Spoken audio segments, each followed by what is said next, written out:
अस्सलाम वालेकुम, very good evening to all of you. Dawn News पर इन फोकस के साथ मैं हूं नादिया नकी। मशरक़ वस्ता में जंगबंदी के लिए पाकिस्तान की कोशिशें तेज़ तरीन नज़र आ रही हैं। आज वज़ीर आज़म शहबाज शरीफ साहब ने एक ही हफ्ते में ईरानी सदर मसूद पेज़ेश्कियान से दूसरी मरतबा गुफ्तगू की। बड़ी तवील गुफ्तगू ये रही, जिसके बाद ये बताया गया कि अमन लाने के लिए, इस्तेहकाम लाने के लिए ख़ित्ते में पाकिस्तान अपना जो किरदार है वो अदा करता रहेगा। और साथ ही वज़ीर आज़म शहबाज शरीफ साहब ने गुज़िश्ता रोज़ इजराइल की जानिब से जो हमले तेज़ किए गए और अमेरिका की जानिब से ईरान पर हमले तेज़ किए गए, उसकी शदीद अल्फाज में मजम्मत भी की है। दूसरी जानिब आपको ये भी इल्म होगा कि पाकिस्तान अब कल वज़राए ख़ारजा की मेज़बानी करेगा, जिसमें सऊदी अरब, तुर्की और मिस्र जो है वो शरीक होंगे और वज़ीर आज़म पाकिस्तान से भी उनकी मुलाकात होगी।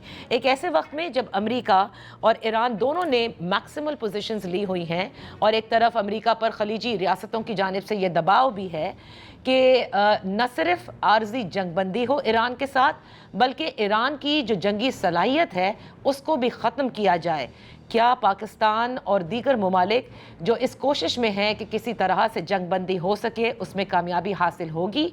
इस पर बात करते हैं। हमारे साथ इन फोकस हैं खुर्रम दस्तगीर साहब, साबिक की वज़ीर दिफा और भारत के साथ जंग के बाद सिफारतकारी जो दुनिया भर में पाकिस्तान ने की, उसका भी एक अहम हिस्सा रह चुके हैं। उनके साथ तशरीफ़ फरमा हैं एम्बेसडर मसूद खान साहब, सिफारतकारी में बड़ा एक्सपीरियंस रखते हैं, former ambassador to the United States. बेहद शुक्रिया for joining us. Khurram Dastgir साहब, एक ऐसे वक्त में जहाँ पर हम कोशिश कर रहा है पाकिस्तान के जल्द से जल्द ऐसे मामला तय हो जाएं कि सीज़ फायर की तरफ जाएं या डायरेक्ट टॉक्स की तरफ ईरान और अमेरिका जाए, उसी में हम देख रहे हैं कि ईरान और इजराइल की जानिब से बड़ी तेज़ तरीन हमले किए गए हैं ईरान के ऊपर। क्या आप समझते हैं कि अमेरिका और इजराइल ये पूरी कोशिश कर रहा है कि इस हमलों को एज लेवरेज यूज़ किया जा सके ताकि निगोसिएशंस आसान हों?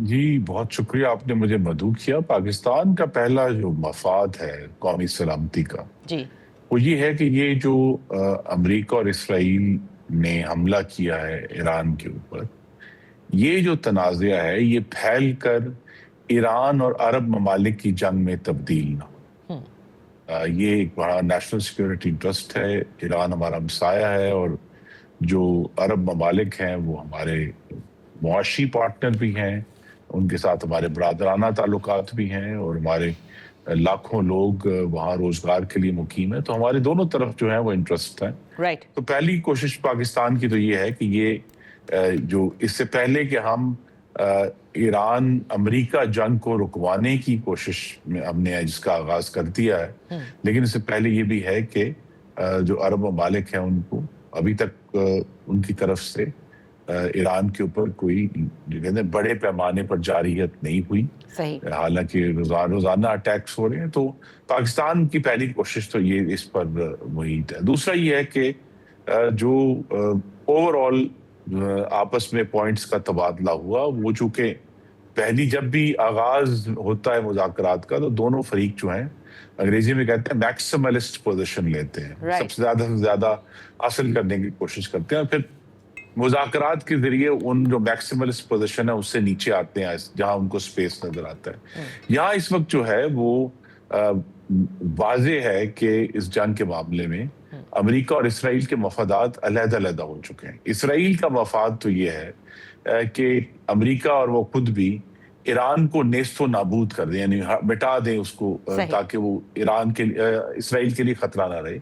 लेकिन अमेरिका का ये इंटरेस्ट नहीं है कि वो ईरान को मुकम्मल तौर पे तबाह कर दे। और उसका ये भी इंटरेस्ट है अमेरिका का, जिसकी तरफ ज़ाहिर है हम सब उससे अच्छी तरह वाकिफ हैं, कि ये जो अरब ममालिक हैं ये ना सिर्फ दुनिया को तेल और गैस सप्लाई करते हैं, लेकिन इसके अलावा पिछले 25 सालों में 21वीं सदी में ये अरब ममालिक जो हैं दुनिया के बहुत सारे so called non energy exports जो हैं, जिसमें पॉलीप्रोपिलीन है, पॉलीइथाइलीन है, जिसमें मेथनॉल है, सल्फर है, हीलियम है, अमोनिया है, खाद है, उसके भी ये मेजर सप्लायर्स हैं। तो सिर्फ ये नहीं हुआ कि तेल और गैस की कीमतें बढ़ी हैं, बहुत सारे ममालिक की पूरी इकोनॉमीज जो हैं वो बंद हो गई हैं इस वजह से कि उनको सल्फर नहीं मिल रहा या उनको जो सप्लाई है वो इंश्योर नहीं।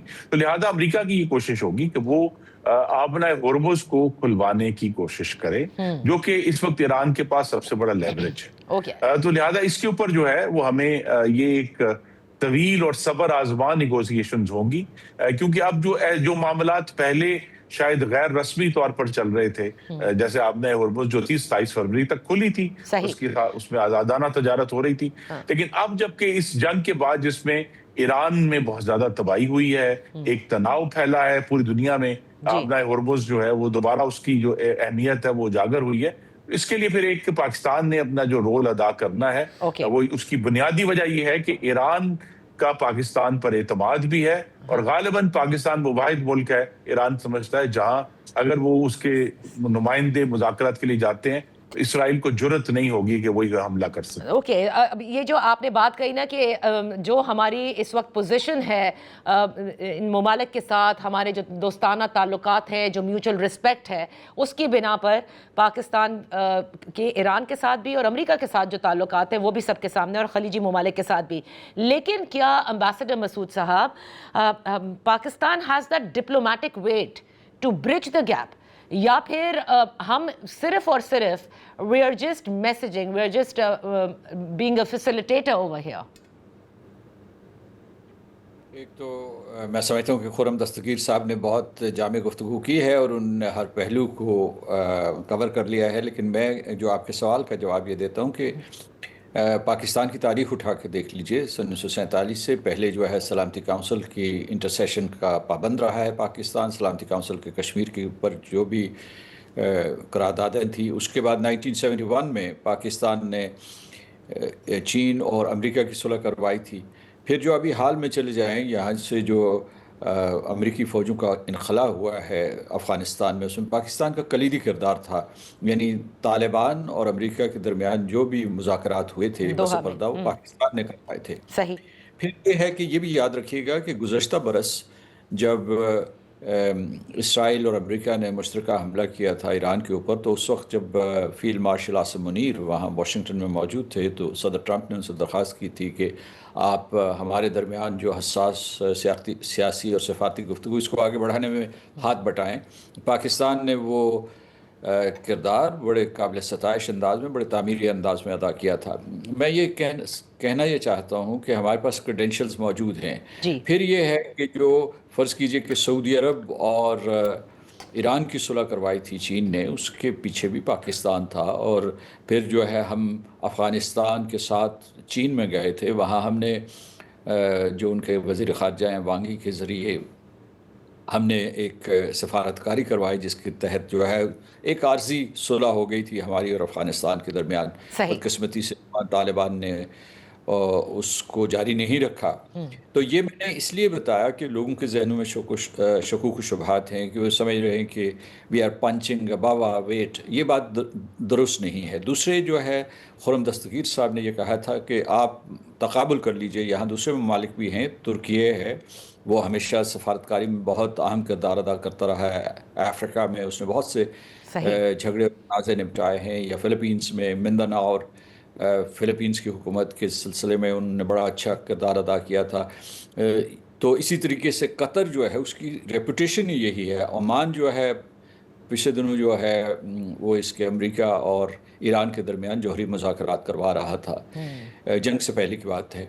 तो मैं समझता हूँ कि लेकिन इस सब के बावजूद मैं ये कहूँगा कि अगर आप गौर से देखें तो इस वक्त जो पाकिस्तान के क्रेडेंशियल्स हैं वो किसी दूसरे मुल्क के पास मौजूद नहीं हैं।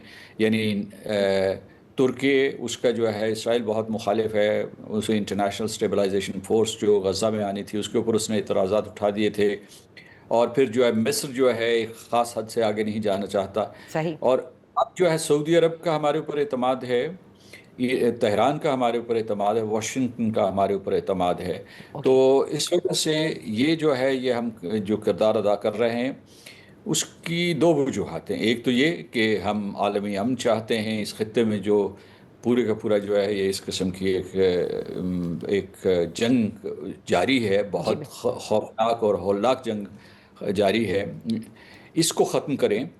और दूसरा ये कि हम इस जंग से बराह रास्त मुतासर हो रहे हैं। हमारी मईशत, हमारा पूरे जो है हुक्मरानी के स्ट्रक्चर्स हैं वो इसकी जद में आ रहे हैं। उसके बाद ہمارے معاشرتی معاملات جو ہے اس سے بگڑیں گے.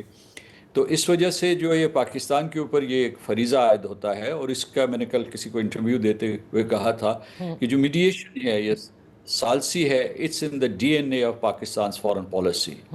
صحیح صحیح. مسعود خان صاحب, یہاں وقت ہوا ایک بریک کا. بریک کے بعد ہم اپنی گفتگو جاری رکھیں گے.